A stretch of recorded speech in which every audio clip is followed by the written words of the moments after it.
وہ اچھا میسج نہیں جاتا. اس چیز کا خیال رکھیں گے. اللہ کے رسول فرماتے ہیں 5 چیزیں عبادت میں سے. کتنی چیزیں بولو پیارے؟ نمبر 1 قلت الطعام، کم کھانا عبادت.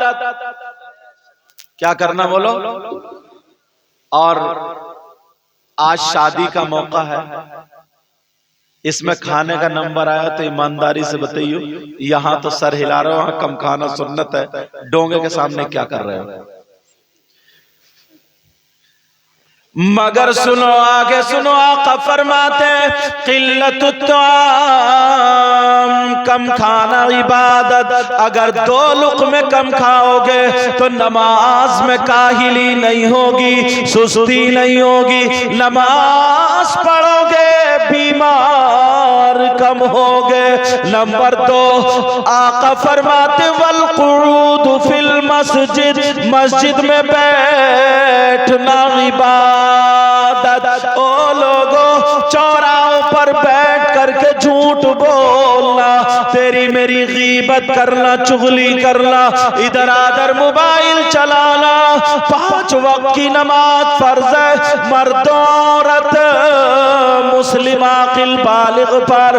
5 وقت کی نماز فرض ہے، مگر نبی فرماتے والقعود فی المسجد، مسجد میں بیٹھنا عبادت.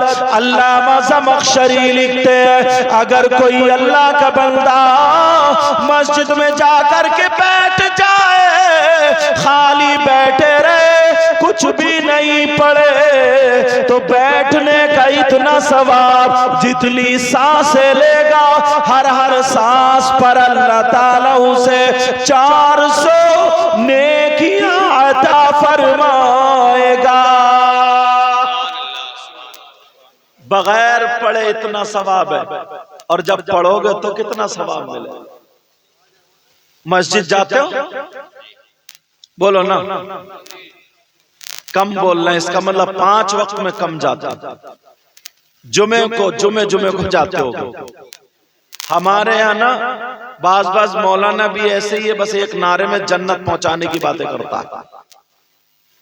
اور ہم بھی ایسے ہی ہیں کہ بس ایک نعرہ لگا دو، نبی کا دامن نہیں چھوڑیں گے، غوث پاک کا دامن نہیں چھوڑیں گے، ان کا دامن نہیں چھوڑیں گے، اور عشاء کی نماز پڑھ کے نہیں آیا. سمجھ رہے؟ عشاء کی نماز پڑھی نہیں، فجر کا پتہ نہیں، ظہر کا پتہ نہیں، عصر مغرب عشاء کچھ بھی پتہ نہیں. جلسے میں ایک مرتبہ آ گیا، نعرہ لگا دیا کہ صاحب ہم نبی کے غلام ہیں. پورا مجمع کہتا رہے ہم نبی کے غلام ہیں. جب تک نبی نہ کہہ دے کہ یہ میرا غلام ہے، تیری ادائیں نبی کی اداؤں سے نہ ملے.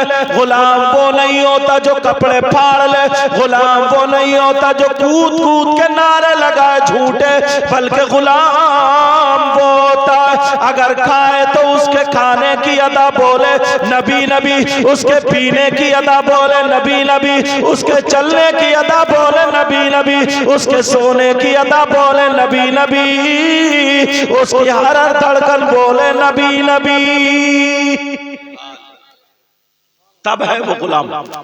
بیٹا مائک کو سنبھالو بابو، مائک والے ہیں یہاں پر؟ سو گئے؟ ان کے پیسے کاٹ لیو کل کو. ہاں توجہ رکھو میری طرف. ایسے حالات اب ہمیں بدلنا ہوں گے، خالی اسی پر نہیں. لوگ ہم دوسروں پر انگلیاں اٹھاتے ہیں. سب لوگ شور مت مچا، وہ ایک خودے کر لیں گے. ایک بھائی بول دو سنو. ہم لوگ آج ہم پہ انگلیاں اٹھاتے ہیں، اور لوگ کہتے ہیں یار پتہ نہیں ہم پریشان کیوں ہیں، گھر میں یار برکتیں نہیں ہوتی، تکلیفیں اتنی رہتی ہیں، اتنے پریشان رہتے ہیں، کیا کریں اتنا کما رہے ہیں. تم نے کبھی سوچا، کبھی غور کیا؟ مجھے بتاؤ اگر کسی پر صبح سے لے کر کے شام تک 10 مرتبہ اللہ کی لعنت پڑ جائے، چاہے عورت ہو یا مرد، کتنی مرتبہ بولو؟ 10 مرتبہ اللہ کی لعنت پڑ جائے تو وہ کامیاب ہو سکتا ہے؟ بولو. گھر میں برکتیں ہو سکتی ہیں اگر 10 مرتبہ اللہ کی لعنت پڑ جائے تو۔ اب ذرا ڈھکیا کے اندر تلاش ہو یا مہمان حضرات آئے ان کے یہاں پر تلاش ہو، کون ہے جس پہ اللہ کی لعنت 10 مرتبہ پڑتی؟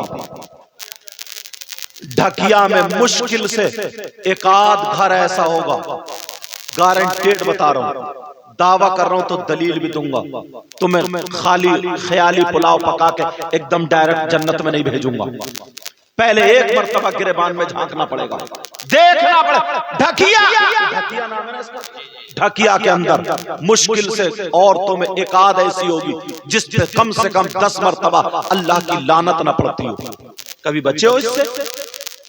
اگر اجازت ہو تو بتاؤں، اختلاف اتنا ہو چکا، اگر میں مفتی صاحب کے بارے میں بتاؤں کہ صاحب انہوں نے بتایا تو لوگ کہیں گے ہم ان کو نہیں مانتے، ان کے بارے میں بتاؤں لوگ کہیں گے ہم ان کو نہیں مانتے، اشارے میں لوگوں نے ڈھرے بنا لیے کہ ہم ان کو نہیں مانتے، میں بات کروں گا ہی نہیں ان کی یا ان کی مولانا کی، ڈائریکٹ یا حدیث پہ لے جا کر رکھوں گا یا قرآن شریف پہ لے جا کر رکھوں گا، تاکہ کوئی مائی کرا لیے کہہ ہی نہیں سکتا کہ میں ان کو مانتا ہی نہیں، کوئی کچی بات کہہ کے نہیں جاؤں گا، تاکہ ہمیں پتہ چل جائے کون ہے جس پر اللہ کی لعنت برستی ہے۔ عورتیں بھی سن لے، آدمی بھی سن لے۔ ہم موٹر سائیکل دیکھی نہیں ہے، ضرور دیکھی، مگر موٹر سائیکل والے میں حدی کر دی، ابا دادا سب کے جہیز لیے گھوم رہے۔ میری طرف توجہ رکھو، چلو ہاں، کس پر اللہ کی لعنت پڑتی ہے؟ کم سے کم 10 مرتبہ اور بعض پہ زیادہ بھی پڑتی ہوگی۔ عورتیں سن لیں، ایک بھی عورت ایسی بچی ہوئی نہیں ہے جس پہ اللہ کی لعنت نہیں پڑتی ہے، مردوں میں بھی کم ہے جس پہ اللہ کی لعنت نہیں پڑتی ہے۔ کون ہے ذرا کس سے پوچھو گے؟ کسی مولانا سے مت پوچھو، چلو قرآن کی طرف چلو، اٹھاؤ قرآن، پڑھو قرآن، میں آیت بتاؤں گا،